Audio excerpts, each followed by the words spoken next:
How to download Pandora Music app. Let's get started. Launch your App Store or Play Store. The process is similar for Android and iOS device.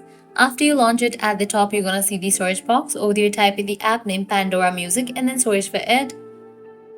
With that, app will appear. After app appears, at the right corner of it, you're gonna see the option of open or you will see the option of install. You just have to click on that option. With that, download process will start. Make sure you have stable internet connection so that the download process will be faster. Pandora is a subscription-based music streaming service owned by the broadcasting corporation SiriusXM that is presently based in Oakland, California inside the United States. Play the songs, album, playlist, and podcasts you love on the all-new Pandora. Once completion of this download process, launch it and sign up for it. So that's a wrap for this video. This is how you can easily download Pandora Music app. At the end, if you guys find this video helpful, don't forget to like, share and subscribe to our channel. Thanks for watching.